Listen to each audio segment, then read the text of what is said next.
آئیے ہم بھی حفاظتی اقدامات کریں۔ قارئین، کیا اسی طرح نسلیں پلتی ہیں؟ تجربے میں بھی کیا ہے، اور وہ یہ کہ کیا کہ حرام سے بھی کبھی نسلیں پلتی ہیں اور نہ پنپتی ہیں۔ حرام سے نسلوں میں سکون اور چین نہیں آتا، حرام سے زندگیاں بے چین اور بے قرار ہو جاتی ہیں، حرام سے قتل و غارت، بیماریاں، پریشانیاں، اکتاہٹ اور بہت بے چینی جنم لیتی ہے۔ آزمانا ہے تو آزما لیں، نہیں آزمانا تو جو آزما چکے ہیں ان کی زندگی کے تجربات دیکھ لیں۔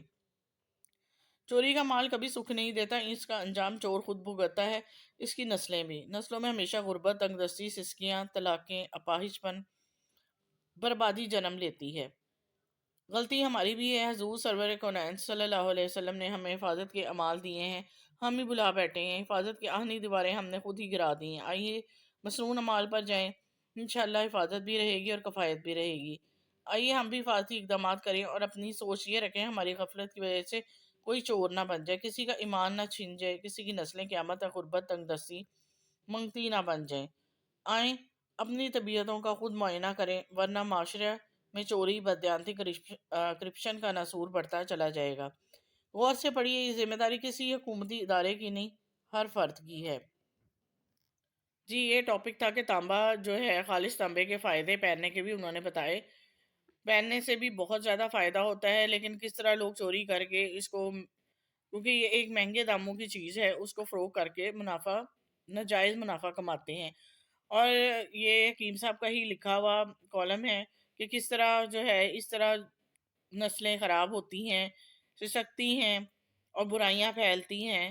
تو ہمیں اس ٹاپک کو پڑھ کر دھیان سے تو سمجھنا چاہیے کہ اس میں کیا بتایا گیا ہے۔ آگے چلتے ہیں۔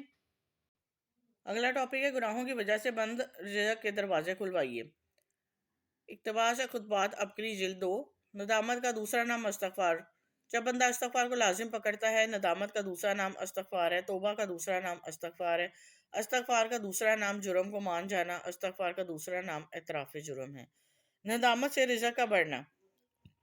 رزق کے وہ دروازے جو اس کے گناہوں کی وجہ سے بنتا ہے، استغفار کرنے سے وہ کھل جاتے ہیں، اس کے رزق میں اضافہ ہو جاتا ہے۔ اس کی مثال دیتا ہوں کہ اس کے گناہوں اور خطاؤں کی وجہ سے اس کی روزی رک جاتی ہے اور اس کی خطاؤں کی وجہ سے عذاب آنے چاہیے، لیکن اس کی روزی اس کے گناہوں کا ازالہ بن جاتی ہے، ڈھال بن جاتی ہے، اسی لیے اس کے گناہوں کی وجہ سے اس کی روزی کم ہو جاتی ہے۔ لیکن جب بندہ استغفار کرتا ہے، یہ استغفر اللہ کے غصے کو ٹھنڈا کر دیتا ہے، اس کی روزی آنا شروع ہو جاتی ہے، بڑھ جاتی ہے، جو کہ رکی ہوئی ہوتی ہے۔ ندامت سے مرادیں ملنا۔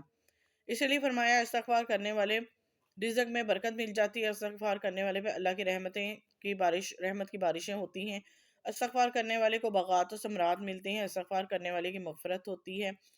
آج امت پر جو حال ہے، امت پر جو گناہ ہیں اور امت پر جو عذاب ہے، اس کا علاج صرف توبہ اور استغفار ہے۔ اللہ سے راز و نیاز۔ اللہ والو استغفار کیا کریں، اللہ سے راز و نیاز کیا کریں۔ سوتے ہوئے، اٹھتے ہوئے، آپ پاک ہیں ناپاک ہیں، آپ وضو سے ہیں یا بے وضو ہیں، آپ جس حالت میں بھی ہیں، اس زبان سے اللہ سے باتیں کرنا شروع کر دیں۔ اللہ کو اپنا قصہ سنائیں، اللہ کو اپنا غم سنائیں، اللہ کو اپنے راز بتائیں، اللہ کو اپنا حال سنائیں، اللہ سے اپنا معاملہ ٹھیک کریں کہ یا اللہ میں تیرا محبوب بندہ بننا چاہتا ہوں، اللہ میں تجھے اپنا بنانا چاہتا ہوں، یا اللہ تیری طرف رجوع کرنا چاہتا ہوں۔ میرے مالک نفس نے مجھے بے بس کیا ہوا، یا اللہ میرے بس میں جتنا تھا وہ بھی تیری رحمت کی وجہ سے تھا، اللہ میں نے اتنا کر دیا، یا اللہ اس کے تھوڑے کو زیادہ کر دے۔ ہلکی ہلکی آواز میں، آہستہ آہستہ آواز میں اس رب کریم سے باتیں کیا کریں، وہ اللہ کریم بڑے زور سے تجھے آواز دے گا۔ بے شک بہت ہی اچھی دعا ہے جو حکیم صاحب نے ہمیں بتائی۔ آگے چلتے ہیں۔ بڑوں کی نسبت کی برکات۔ بڑوں کی نسبت کی برکات کہتے ہیں کہ جب بڑے دنیا سے رخصت ہو جائیں تو بڑوں کے غلام ہوتے ہیں، جو ان کے ساتھ نسبتیں قائم کرو، ان کے ساتھ مل کر بیٹھو، شاید ان کی برکت سے بڑوں کے انوارات مل جائیں۔ ان کی جو باتیں ہیں ان کو بیٹھ کر دہراؤ، ان کے قوانین، ان کے ملفوظات، ان کی باتوں کو بیٹھ کر دہراؤ۔ یاد دہانی مومن کا نفع۔ قرآن پاک میں اللہ تعالیٰ ارشاد فرماتے ہیں کہ اور نصیحت کرو، نصیحت کرنا مومن کو نفع دیتی ہے۔ جس چیز کو قرآن پاک فرما رہا ہے کہ مومن کو نفع دیتی ہے، اس میں نفع نہ ہو یہ ممکن ہی نہیں، اس میں ضرور بالضرور نفع ہوگا۔ میری ذات کو کوتاہی کی وجہ سے اگر اس میں نفع نہیں ہو رہا تو وہ میری اپنی کوئی کوتاہی ہو سکتی ہے۔ اللہ جل شانہ کے کلام میں، اللہ کے قرآن میں جس چیز کو نفع فرما دیا اس میں نفع ہی نفع ہے، 100% نفع ہے۔ بنیاد ہمیشہ نیت، دنیا زندگی کی بنیادیں ہمیشہ نیتوں پر ہوتی ہیں، اخلاص پر ہوتی ہیں۔ بعض لوگوں کے بڑوں کے ساتھ چلتے ہیں، ان کی نیت میں وہ طلب ہوتی ہی نہیں کہ ہم نے اللہ جل شانہ کی ذات عالی کو پانا ہے، دنیا مطلوب ہوتی ہے۔ پھر اگر دنیا مل جائے تو واہ واہ ہوتی ہے، اگر دنیا نہ ملے تو کہتے ہیں کہ ان کے پاس کچھ بھی نہیں ہے، کسی کے پاس کچھ نہیں ہے، سب کچھ اللہ کے پاس ہے۔ میرا اللہ چاہے تو کسی کے پاس کچھ ہو سکتا ہے، اور اگر میرا اللہ نہ چاہے تو اللہ کی قسم، اللہ کی قسم، اللہ کی قسم، کروڑ دفعہ قسم اٹھا کر کہوں گا کہ کچھ نہ ہوگا۔ رب کی چاہت کا نام وجود ہے، اللہ جل شانہ کی چاہت کا نام وجود ہے، اللہ جل شانہ کی چاہت ہی سے کام بنے گا۔ میرے اللہ چاہے گا تو کام بنے گا، میرا اللہ نہیں چاہے گا تو ہرگز کام نہ بن سکے گا۔ نیتیں بنیاد ہیں، اخلاص ہماری زندگی کی بنیاد ہے۔ ہر پل ہر لحظہ نیتوں کو ٹٹول ٹٹول کر چلے، اظہار سے نیکی کی ترغیب فرمایا، ایک ہی اظہار برائے ترغیب اور ایک ہی اظہار برائے تشہیر ہے۔ سمجھنے کی بات یہ ہے کہ جب کسی کے سامنے کوئی اللہ والے اپنی کسی نیکی کا اظہار کرے تو کر رہے ہوتے ہیں تو اس کے دو پہلو ہیں، تیسرا کوئی نہیں۔ یا تو یہ کہ اپنی شہرت چاہتے ہیں، یا لوگ مجھے بڑا کہیں، بزرگ کہیں، یا انہیں بھی نیکی کی ترغیب ہو جائے۔ وہ تو ہر بندے کے اپنے برتن کی بات ہے، وہ ان کی بات کو کس انداز سے لیتا ہے، وہ تو اندر کے من کی بات ہے اور دل کی پاکیزگی کی بات ہے۔ یہ ٹاپک جاری ہے، اگلے بھی شمارے میں انشاءاللہ آئے گا۔ ایک اور چھوٹا سا کالم ہے، وہ بھی پڑھ لیتے ہیں۔ خطبات عبقری کا مطالعہ کریں، تمہارے شوہر پر جادو میں نے کروایا ہے۔ محترم حضرت حکیم صاحب، السلام علیکم، اللہ تعالیٰ آپ کو اور آپ کی نسلوں کو اپنے حفظ و امان میں رکھے، آمین۔ ہمارے آپ سے ملاقات ہوئی تھی، آپ نے ہمیں درس میں شامل ہونے کو کہا، ہم تمام گھر والے درس میں باقاعدگی سے شریک ہوتے رہے۔